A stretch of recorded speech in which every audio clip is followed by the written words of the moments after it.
Betting యాప్ని ban చేయాలనే వాళ్ళలో వాడు ఒకడు, నా అన్వేషణ వాడు. అందువల్ల చాలా మంది ఫాలోవర్స్ పెరిగారు. ఎందుకంటే ఇతను సమాజం కోసం ఏదో సమాజ హితం కోసం వీడికి కూడా సంస్కారం ఉందేమో అనుకున్నాం. సంస్కారం అన్న సంగతి ఎవరికి తెలియలేదు. అంత నీచానిచంగా తిట్టి ఈవేళ వాడి బరువు వాడే తీసుకున్నాడు.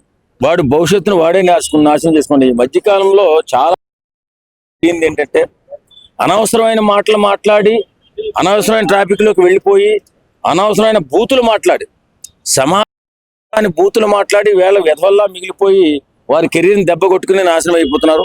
కాబట్టి శివాజీ గారు చెప్పిన దాంట్లో 100% కరెక్టు.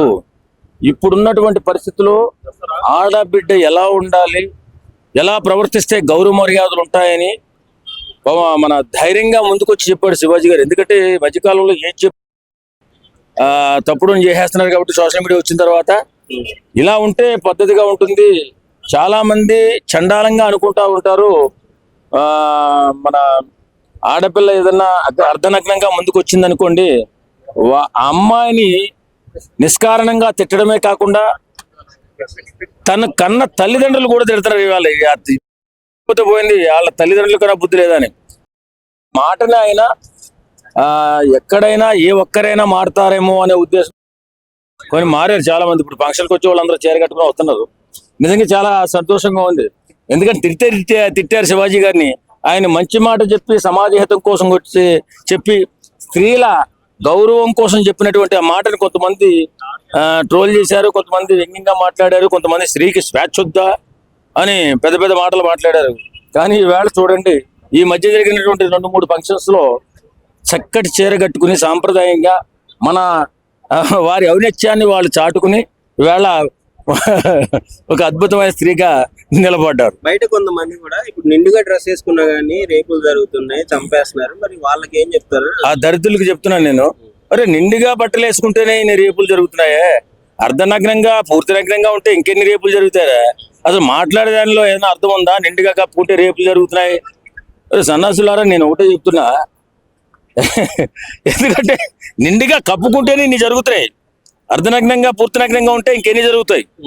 అప్పుడు ఎవడు బిడ్డ కూడా పతివ్రతగా మిగలదు. కాబట్టి ఒళ్ళు దగ్గర పెట్టుకుని మాట్లాడండి.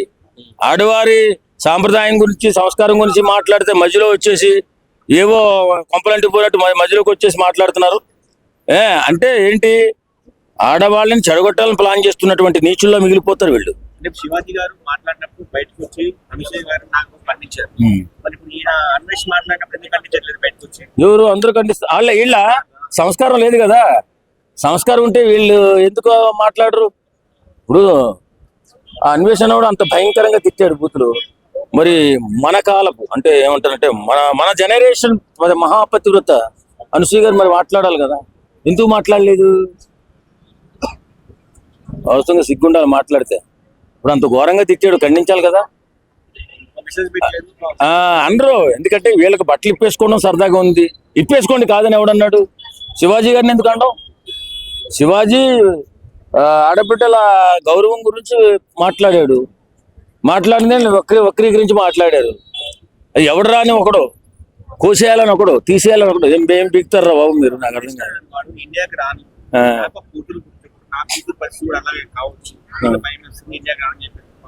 ఏదో ఇండియాకి ఎవరు రమ్మన్నాడు? ఇండియాకి వస్తే తొక్కుతారు. ఇక్కడ చాలా ఉన్నాయి వాడి మీద, 1-2 కాదు. మరి అదే ధైర్యం వాడికి. ఆ వెదవకు ఉన్నటువంటి ధైర్యం కాబట్టి అమ్మల్ని అక్కల్ని ఎలా తిడతాడు నిష్కారణంగా? మొన్న గవర్నమెంట్ వచ్చి ఐబొమ్మర్ అలీని అక్కడ ఉన్నటువంటి పర్సన్ ని ఇక్కడికి తీసుకొచ్చారు కదా, తీసుకొచ్చామని చెప్పేసి చెప్తారు. అలానే మరి అన్వేషణ ఎందుకు తీసుకురావాలి? ఆ ఎదవకున్న పర్మిషన్స్ ఏమిటో, పర్మిట్లు ఏంటో ఎవరికి తెలుసు?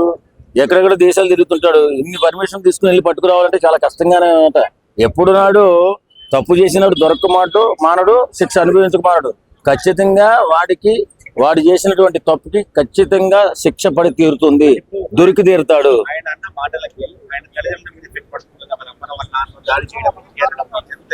జరుగుతాయి.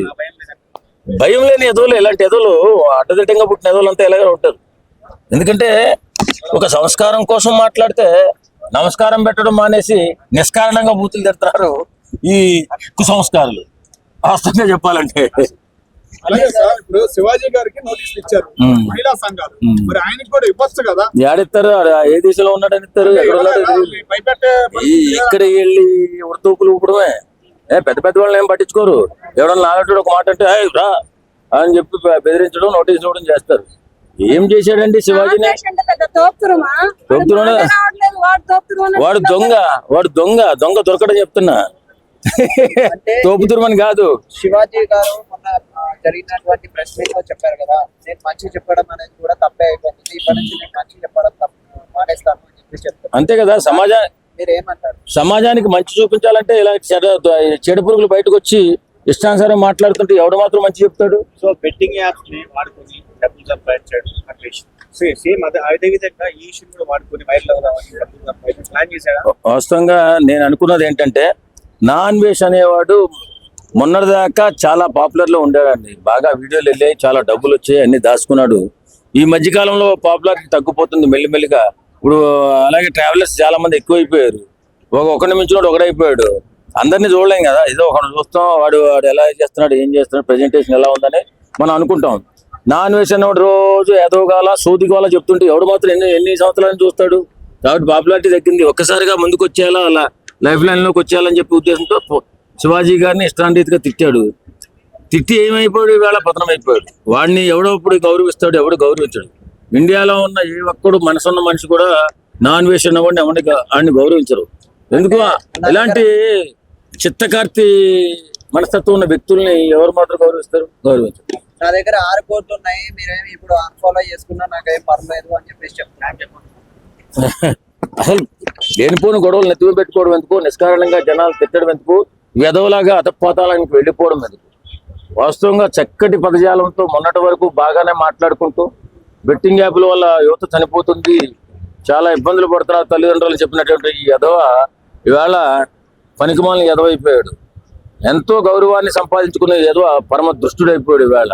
కాబట్టి నేను ఏమంటానంటే, ఏదైనా సమాజంలో ఒక పాపులారిటీ ఉన్న వ్యక్తులు కానీ, రాజకీయ నాయకులు కానీ సమాజ హితం కోసం, యువత బాగు కోసం మాట్లాడాలి తప్ప ఇలాగ దిగజారిపోయి మాట్లాడి చెడు ప్రభావాన్ని మన యువత మధ్యలో ప్రవహించి సర్వనాశనం చేయొద్దని కోరుకుంటున్నాం. ఫైనల్ గా ఆయనకి ఎలా శిక్ష పడాలంటారు?